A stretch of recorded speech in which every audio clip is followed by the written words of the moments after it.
करवा चौथ के व्रत में पढ़ी जाने वाली दूसरी कथा।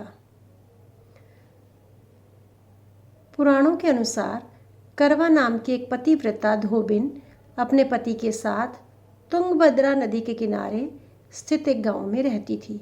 उसका पति बूढ़ा और निर्बल था।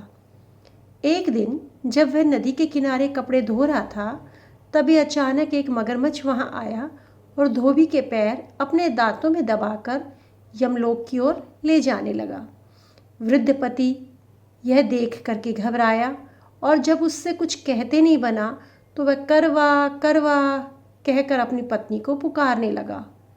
पति की पुकार सुनकर धोबिन करवा वहां पहुंची तो मगरमच्छ उसके पति को यमलोक पहुंचाने ही वाला था। तब करवा ने मगर को कच्चे धागे से बांध दिया और मगरमच्छ को लेकर यमराज के द्वार पहुंची। उसने यमराज से अपने पति की रक्षा करने की गुहार लगाई और साथ ही यह भी कहा कि मगरमच्छ को उसके इस कार्य के लिए कठिन से कठिन दंड दिया जाए और बोली, हे भगवान, मगरमच्छ ने मेरे पति के पैर पकड़ लिए हैं। आप मगरमच्छ को इस अपराध के दंड स्वरूप नरक भेज दें। करवा की पुकार सुन यमराज ने कहा, अभी मगर की आयु शेष है, मैं उसे अभी यमलोक नहीं भेज सकता। इस पर करवा ने कहा, अगर आपने मेरे पति को बचाने में मेरी सहायता नहीं की तो मैं आपको श्राप दूंगी और नष्ट कर दूंगी।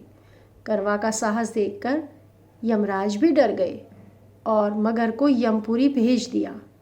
साथ ही करवा के पति को दीर्घायु होने का वरदान दिया।